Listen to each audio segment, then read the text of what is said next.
Hello, everyone, and thanks for joining this afternoon. We're very excited to be able to talk about how we've introduced an MCP server into Flowgear. I'm joined today by Rikard Schouwstra, one of our engineers, and I'm Daniel Chilcott, Managing Director at Flowgear. So if we look at what AI has done for business, a lot of organizations are already starting to incorporate it through tools like Copilot, where it's able to use things like OneDrive to access your unstructured data.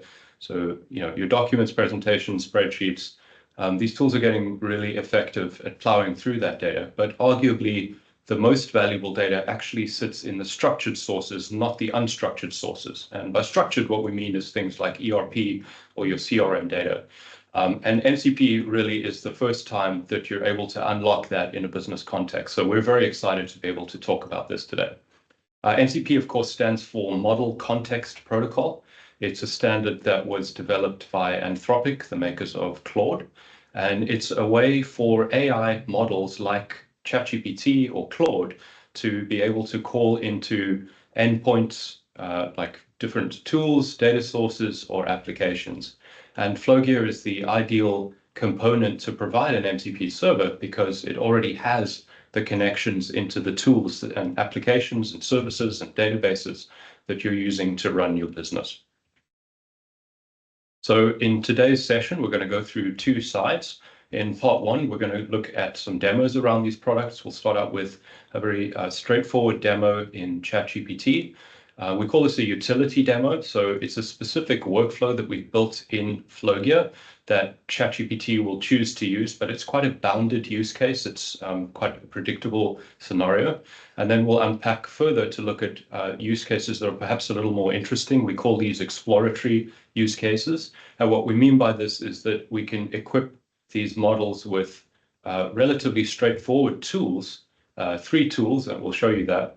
And that actually allows the model to recursively dig deeper into the data. So it can do things that are quite hard to sort of predict out the gate, and it will recursively use them to get the data that it needs to give it the context to be able to answer your question. Then we'll move across into Claude. And then in the second half, we'll talk about how you can go through the setup process around this. As I've already mentioned, MCP tools are basically workflows inside Flowgear.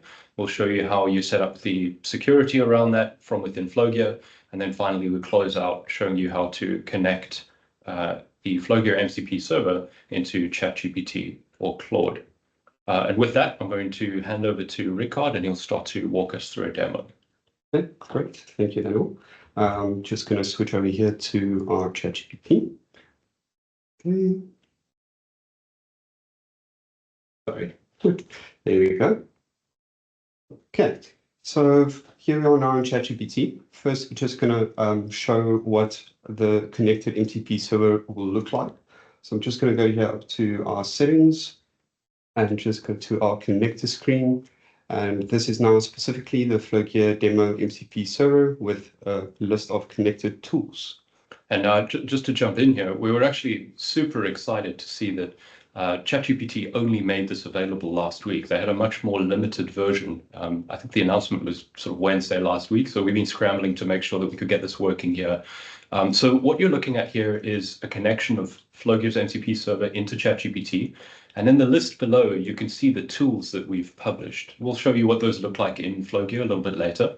But essentially, the two classes of tools that I've just described are here. So there's a basic tool, for example, to send an email.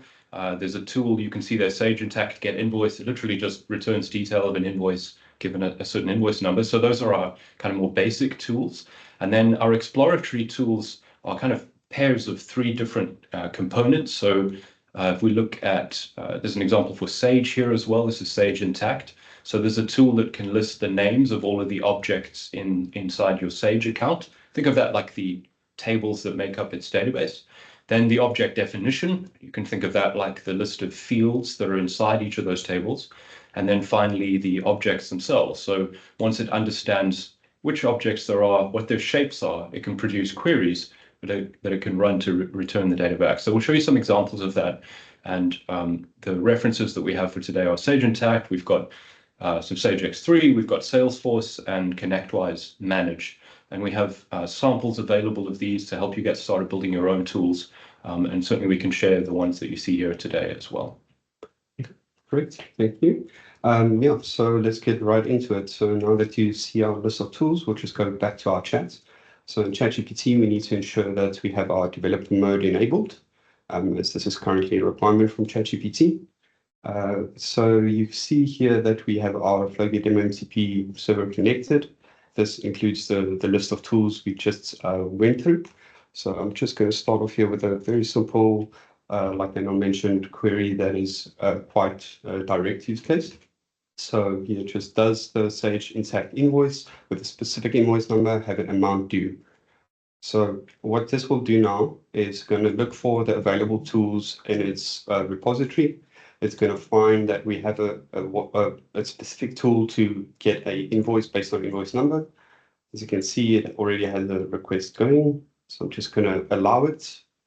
Now it's actually going to go and invoke this Flowgear workflow, get the required data for that invoice, respond with that. So we'll just wait and see how it responds. After that, it also would return some customer data specifically linked to that invoice, and then it can answer the question that we originally asked. You're being A/B tested. Yeah, that is good timing.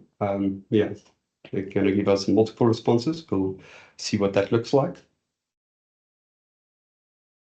While we're waiting for it. So essentially these tools have a name and a description, and then a set of input parameters. So in this case, the get invoice tool just has one input, and that's the invoice number.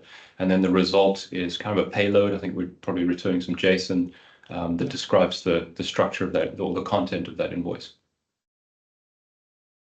Okay, so let's look at response number one. So as you can see here, we actually got a result back from the tool. It responded with the details for that specific invoice, as well as some customer information. This all was retrieved by Flowgear workflow. Now ChatGPT could determine that the invoice still had an amount due, as well as the customer that was linked to this specific invoice. So as a follow-up, we can now, as Daniel mentioned, we have another tool called Send Email. So we'll just provide us a prompt here to send an email reminder to the customer that the invoice is due, as well with some summary of the invoice details.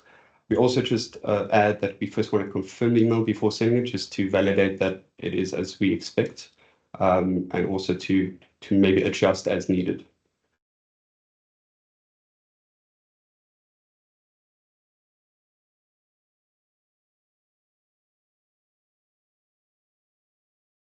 So now it confirmed the details for the invoice and also created a body as well as a subject.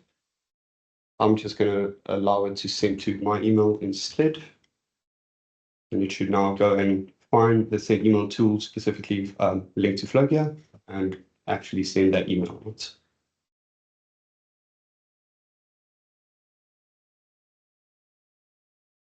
One thing that we saw before this update that I mentioned with ChatGPT is that you had to turn on the reasoning model. So it had support for much sort of simpler tools, and we were finding that each of these tool invokes would take sort of a minute or 2 minutes because of the reasoning part. So this has already improved tremendously with the new release they put out last week.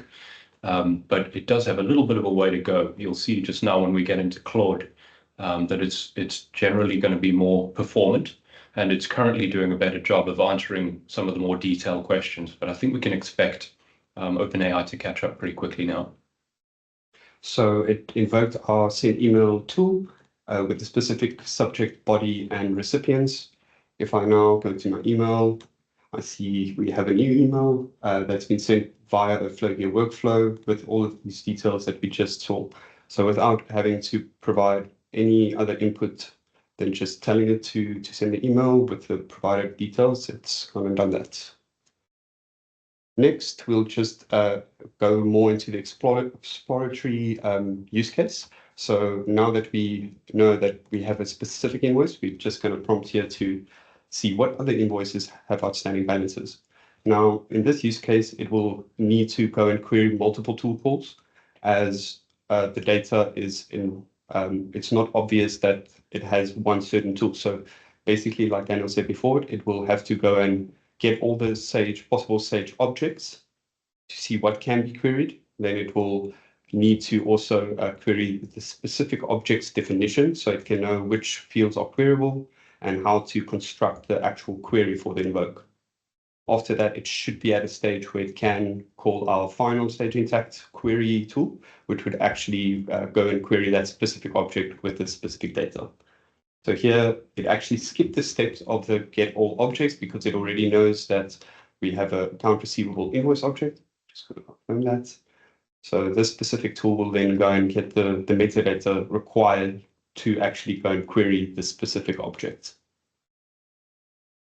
While we're waiting, I'm seeing some questions coming in, so appreciate those. I think some of these we have some content that will respond to some of these, but we will take a step through everything that's been posted in the chat. And please don't forget to use the Q&A instead of just the regular chat, because that just helps us to track more accurately. Okay, so here's the result for the tool call to get the specific fields required for that invoice object. So as you can see, there's a list of fields. It would also indicate whether you can filter by those fields and what methods are supported. Next, it will go and query the actual Sage intact system for a specific object based on certain criteria. Just going to wait off that.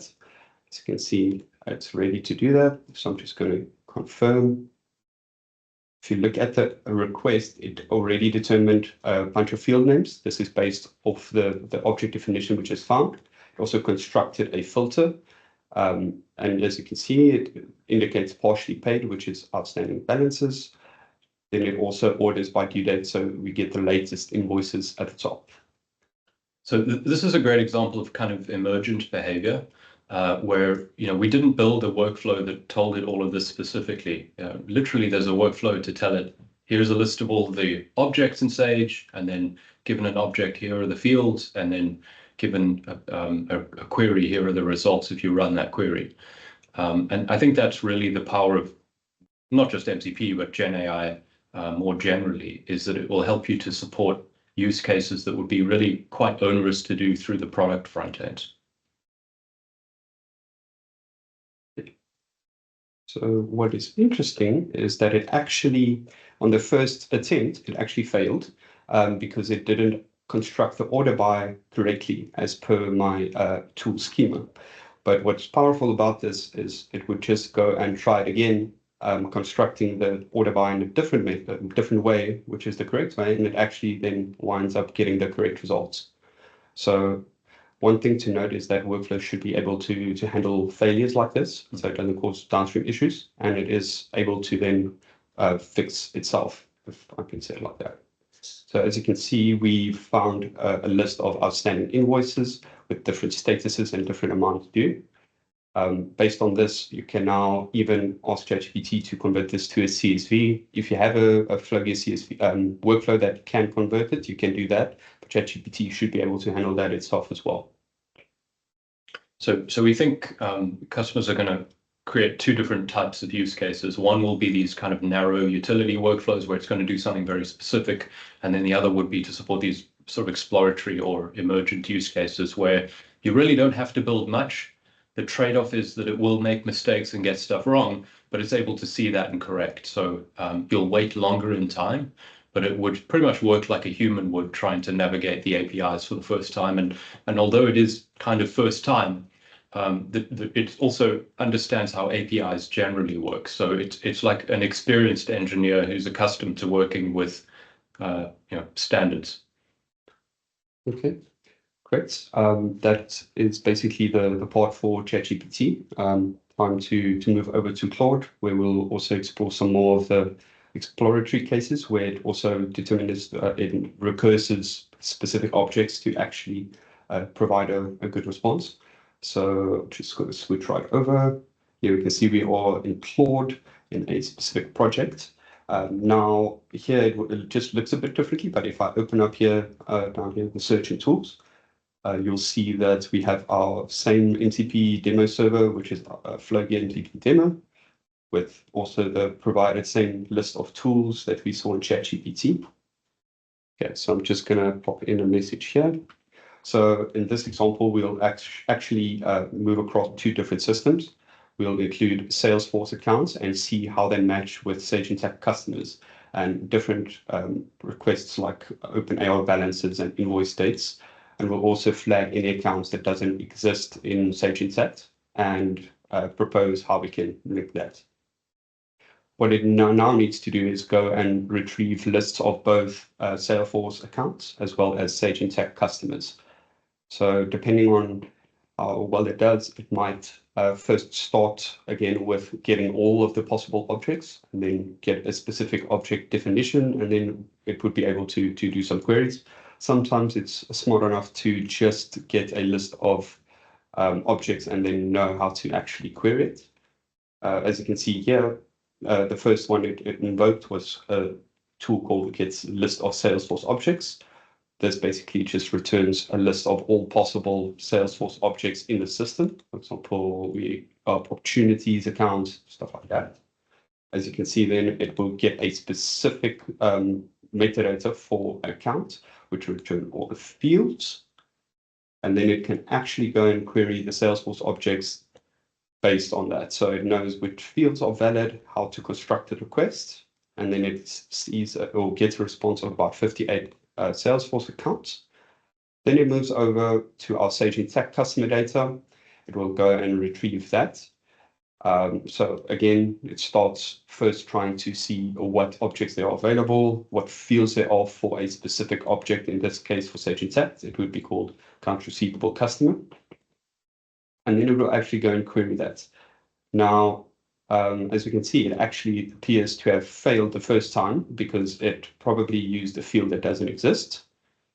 Yeah, there's no created data field, but then after that, it fixed the field and tried again and got some data back.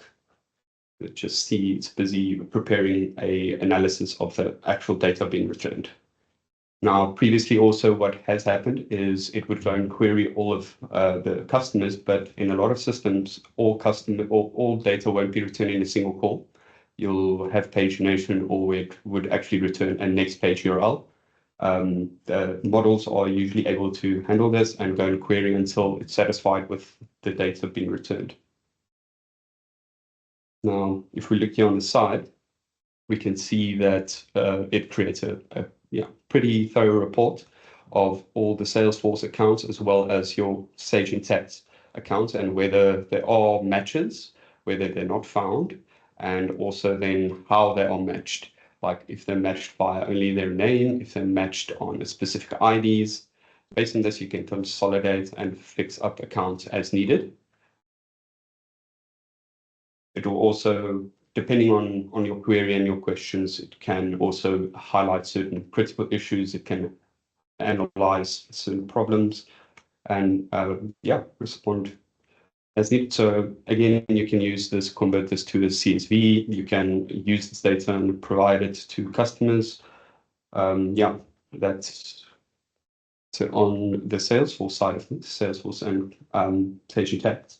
So yeah, for the next one, we'll just indicate a ConnectWise question as well. So we'll just keep this one quite basic, but it'll also need to go and recursively find how to do that.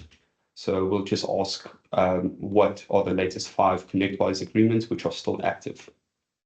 So once again, it's going to go and list some samples. In this case, it works a bit differently than object names. So we'll just go list possible samples for the ConnectWise connector. Then after that, it will go get a specific sample. As you can see, we do have a pagination on the ConnectWise list sample, as sometimes the tool responses can be truncated. This is dependent on the model itself. So here we see it tried to actually go get that samples. It found it, but it didn't get the correct samples that we needed. So now it actually increased the page number and went and got the samples we were looking for. Found some agreement related endpoints. Now using that response, it had a specific node sample ID, which it can then be used to actually find certain things like the conditions or we'll see now in the vote what exactly it tried to query. As you can see, it has the node sample ID in here. It has some certain properties like conditions and also whether the agreement status is active, which is what we asked. It also allowed added order by ID descending so that we only get the latest, and also added the page size as 5. So exactly as we asked, it constructed the request and received the 5 latest agreements in our ConnectWise instance. Again, you can modify the data, you can run reports on it. I'll just do a small follow-up to provide me some more information for one of the agreements.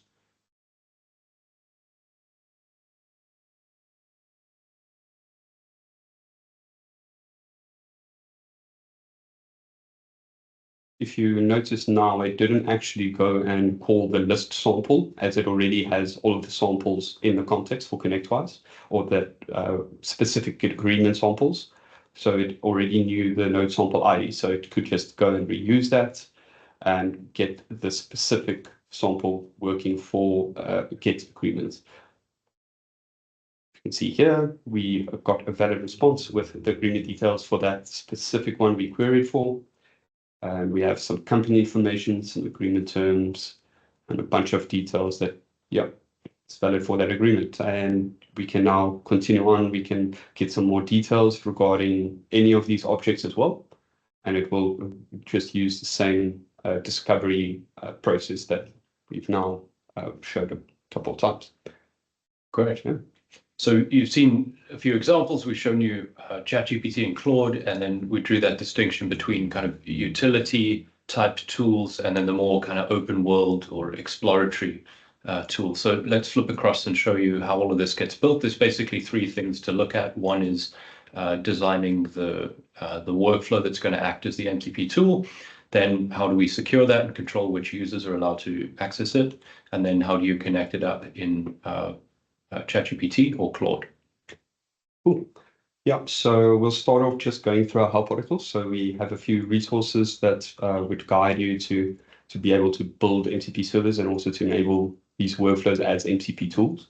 So we'll just go in here to features. See here, we have a Flowgear MCP server preview. Just going to navigate in here. So we have covered a few of these items. So this is available for perusal, so I'm just going to do a high-level overview of this.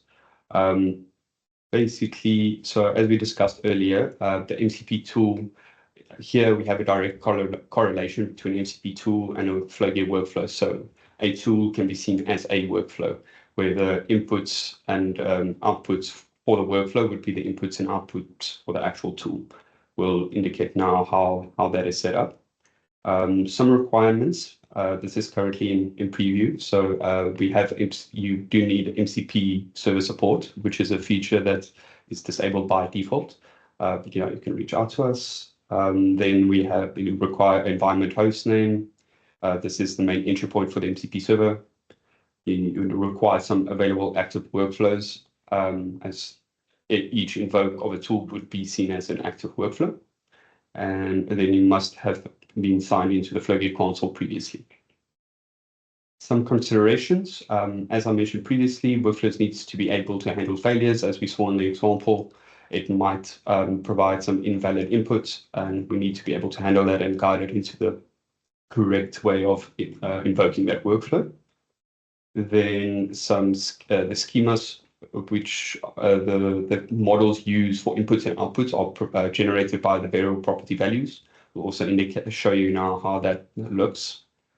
MCP uses JSON to communicate, so best to use that. That would work the best. Descriptions can provide extra context. So these are descriptions for our node properties as well as the workflows themselves. Provide extra content for the LLMs to actually understand better how to use the tools. And then I also mentioned the tool response size. Some LLMs, it depends, truncate some data if it exceeds a certain amount. Then we'll just move over to enable a workflow as the MCP tool. And so this is the main steps to enable it. We already went through that. So I'm just going to go down here to some of our samples. I'm just going to go into our one sample that we showed a bunch of times now. This one's called Get Sage Intact Object Model Definition. So based on a object name, it will go and get some data or get the fields and the methods of how to actually construct your request for the query. Okay. So it's essentially what's happening here is we've got the Sage Intact connector. All you need to do on this template is assign the connection, so it points to your own Sage Intact company. And then the variable bar, which if you know Flowgear is the way that you specify the inputs and outputs on a workflow, that's used to provide the tool parameters, those are the inputs, and the tool response, those are the outputs. So you're just going to declare each of those parameters and provide descriptive information against each of them as well. That helps the AI model understand how to use it. And it's really as simple as that. Once you are happy with your inputs, your outputs, you added some descriptions, configured the error handling, you can now enable your workflow as a MCP tool. So we'll go to workflow settings. You can also provide some extra information. This can be used to also describe how to when to use certain tools. So in this case, you can state that it should first use the get objects tool before doing this tool, just so it better understands how to access that. And once ready, you'll just enable MCP tool, give it a tool name. So this has to be unique for a site/environment combination. We will also in the future add the MCP server URL here, so you can copy it. But basically what that would be is your environment hostname. If you're familiar with Flowgear, this is the API bindings endpoint. So you'll use that /MCP as your main entry point. Okay. Let's look at the send email tool as well, just to show one that has multiple parameters. Okay. So here we are for the send email tool. As you can see, we have our different inputs. This is one of the tools that we invoked in ChatGPT. So we have a subject, a body, and recipients. We also have descriptions on each of the properties just to provide some extra content. And as simple as that, it also just sends out an email where you also see in the workflow settings, also has been enabled and it has a specific MCP tooling. So in the help article you saw just now, we have referenced samples for the 3 different like open world or exploratory calls for Sage Intact. So if you use those, even if you're not interested in Sage Intact specifically, you can use those to just, switch out with your connector of interest. But otherwise, just a straightforward workflow like this. So for example, the other tool that Rikard showed you where you query an invoice by its invoice number is literally invoice number is an input prop. We run an invoke, having chosen a sample to query invoices on the Sage Intact node, I think it was, and then send the raw result out. So there's very little you need to do on the response side. You can just generally send the raw response unless there's something specific that you don't want the LLM to see. But it will do all of the interpretation for you. Exactly. Great. Now that we have looked at how to actually set up a workflow, we'll also see how to configure the workflow, the API key that would be used to permit users to invoke these workflows via MCP, as we'll use the user context to invoke it. So we go here to API keys. We'll generate a new API key. We have a new type now called delegated MCP user, which is specifically for MCP tools. So you'll just provide it a key name. It also targets specific environments the same as API keys would. Then you would allow a permitted user. So I'll just add myself here. And then also all MCP enabled workflows would be available in this list. So then you can now add, okay, I want to invoke the send email tool via my MCP delegated user. Happy with that, then you can now save your API key and the tools will be listed in your other lanes once connected. So essentially the API keys, the delegated MCP user keys, are a way to collate together a set of workflows with a set of users in the context of a specific environment. So the way that this would be used is if you've got, say, a finance team who should be able to run certain queries on your ERP, you would create a key called finance team, put all the right people in that with the right workflows. But then you might have a separate key for the sales team, and they have perhaps some of the workflows that they're allowed to run will overlap, but not all of them. So it's a good way to order access to MCP tools according to the roles of the individuals that you want to enable in the company. Yeah, that's basically everything on our console side. If you do want to reach out to enable the server, or to have, if you have any extra information, you can just go up here at the help center and go to create a ticket. This will create a support ticket that our team can respond to you with. Yeah, so next we'll just move over back to ChatGPT, and I'll show you how to basically how to connect an MCP server via the connector screen.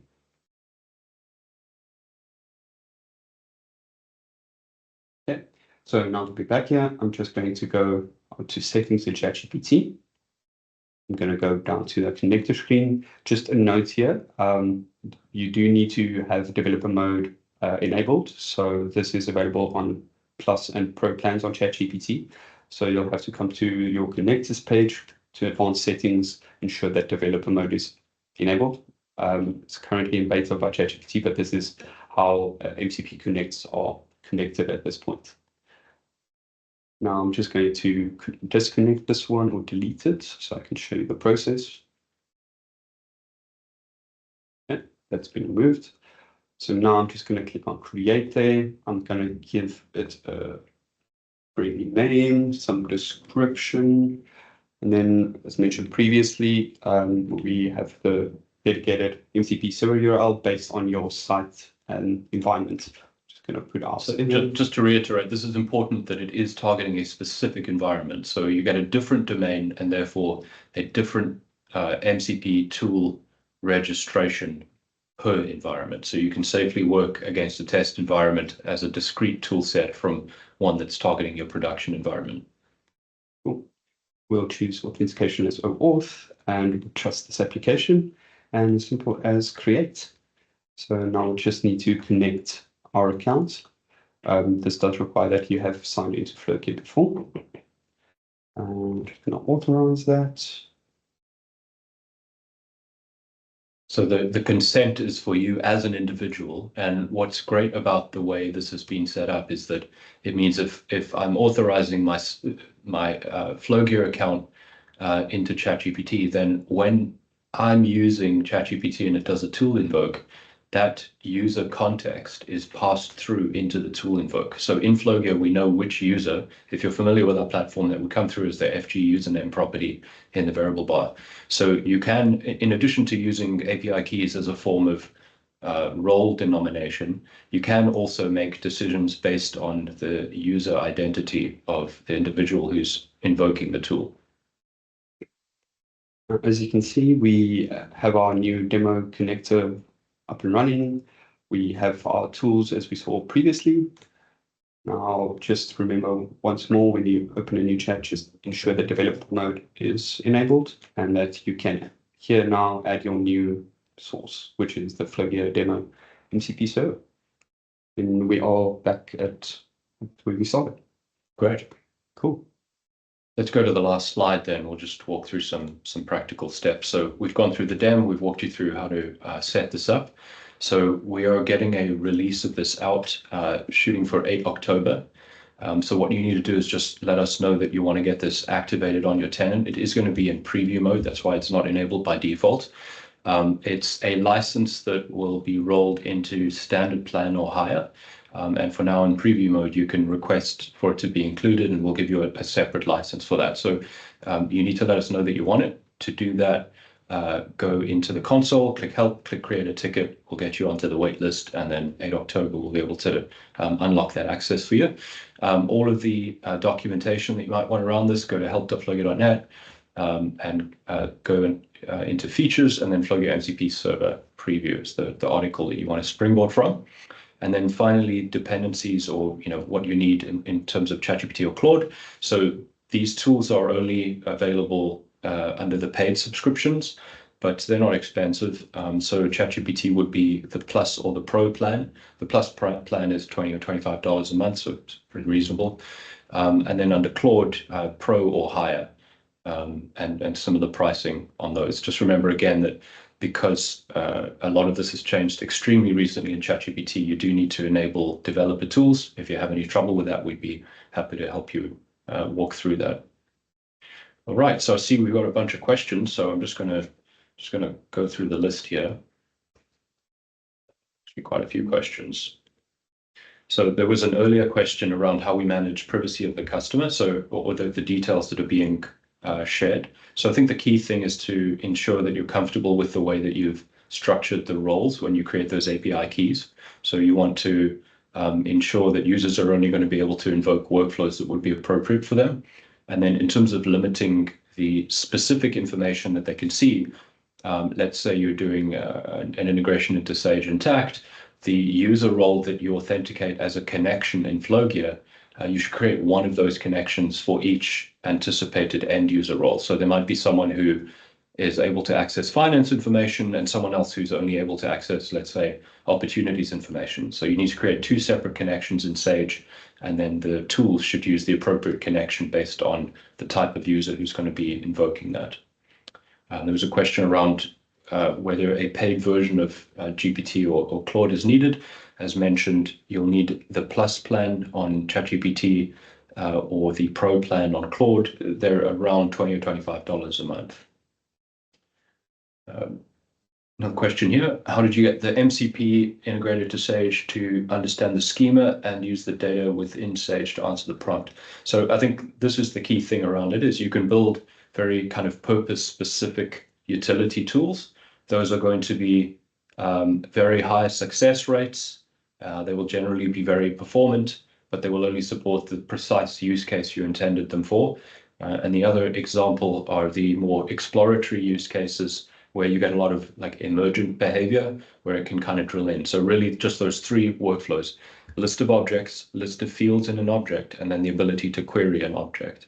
And you can get some pretty complex behavior as a result of that. Question here around whether we're intending to roll this out on Copilot. Did we review that at all? I know a month or two back that wasn't an option. Yeah, we have been able to connect it via Copilot. Okay. There are some limitations still. We are seeing some strange errors. Okay, unknown errors. So no timeline known just yet. Yeah. But I think as we have more information around that, we'll certainly make sure that we update it into the help articles.